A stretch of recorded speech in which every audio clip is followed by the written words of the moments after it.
Sorry.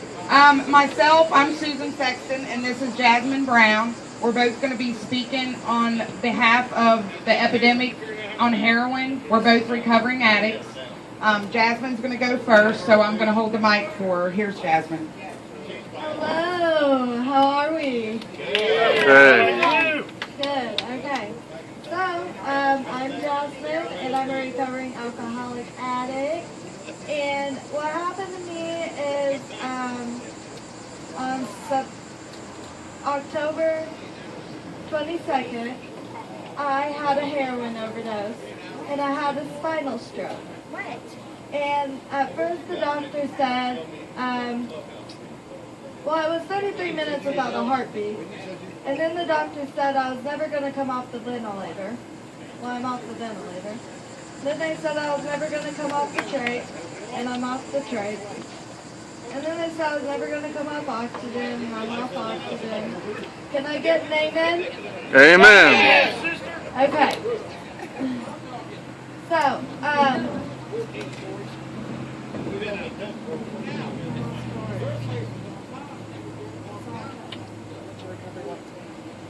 okay, so since I had a spinal stroke, I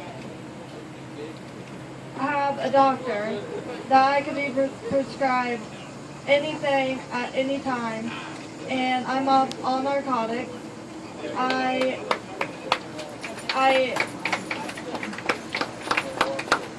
go around speaking, and I usually have my iPad with me because I have short-term memory loss. I'm like Dory off Finding Nemo, and I can't remember anything.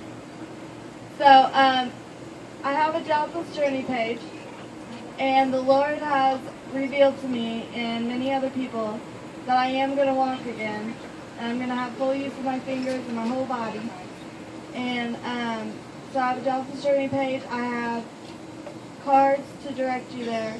So if you would like to watch this miracle unfold, just hit your girl up. Make like a sports bra and support your girl.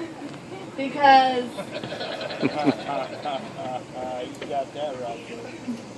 because we're beating heroin, right? Right. Right. Oh, yeah. Okay. Thank you, Jazzmin. Came a long way, girl. Yes, you did. Long way. My name's Susan, and I do suffer from the disease of addiction. You know, my journey didn't start until I was older. I drank when I was younger. I was raised by a single mother, and she was an alcoholic, but I don't blame my problems today on her. My problems didn't start until I was in my 30s, and I got hooked on heroin. The reason that I used is I self-medicated. I wanted to get out of my depression. I wanted to be a mom. And to do heroin, I would get up and I would cook, I would clean, and I was a mom to my kids. At least that's what I felt at the beginning. After a couple years, it started taking control of my life. After 2 years, my kids no longer lived with me. I did have my youngest son, but my ex-husband took my older boys. And shortly after that, on January 1st, 2011, I woke up next to my fiance, dead of an overdose. It was on our 9th year anniversary. That was truly probably the hardest thing I've ever had to deal with in my life. I let addiction take me down so many different dark paths. Today, I try to do things different. I am in recovery. I work on my recovery every single day. Without the things that I do, I know that I would be back in addiction and heroin addiction, and today I choose not to do that. I've almost lost my arm to the use of heroin. I've lost my kids. I don't have custody of any of my kids today. But that is a work in progress, and I know that soon I will have my kids back. And it's just a daily struggle. This epidemic and the use of people using heroin has gotten crazy. People are dying every single day. I want to share with you, I write, and last year when I started my road to recovery, I wrote a poem. This is called God's Foundation, and this is the way I felt when I walked into a rehab. It's called God's Foundation. Sitting down as I start to think, how did my life turn out this way? Addiction has destroyed me and taken you. What are the odds our own child can fight this too. 7 years old, so fragile but smart. How will he feel when he finds out OD stopped Daddy's heart? Lonely and confused, I hit my knees. Lord, I asked you to move even closer to me. Your warmth and love I really need, along with all of my kids that one day will stand right next to me. Shields of protection I asked of you today. Cover them, keep them safe in your palm, I do pray. Starting at the bottom with addiction a plus, God grant me the serenity to build my family back up. Love and warmth on a foundation of you. Now I know salvation can surely be true. I've had a long, hard road in recovery, but I never gave up. And I have to say that almost daily, that God loves me, family stands beside me, and I never gave up. Today I live like Tim used to live, and that was his name. He was a good person. He made bad choices, and he was an addict. Today I like to live like he did. He loved life, and he lost his life, and he lost a battle to his addiction. Today my hope is to speak anywhere that I can and help people to understand that we're not bad people. We make bad choices, and we can be wonderful people. We can live a sober life. When addicts take time to realize what they have deep inside, what their talent is, who they can be, we shine. And that's just true. If you would reach out your hand to an addict, you know, there's a stereotype when it comes to a heroin addict. Instead of, when they're holding out your hand, instead of grabbing it, people want to turn their backs on us. And that's not good, because if you turn your back on somebody that is reaching out and asking for help, they're going to die. That is the bottom line to a heroin addict. It took a lot for me to humble myself, walk into a hospital, and ask them to help me. I was begging for their help. I had to leave the state of Kentucky to get help. Today I live in Indiana. I've been in inpatient, which is not consist of getting a job. It was just working on me. I spent 4 months in an inpatient.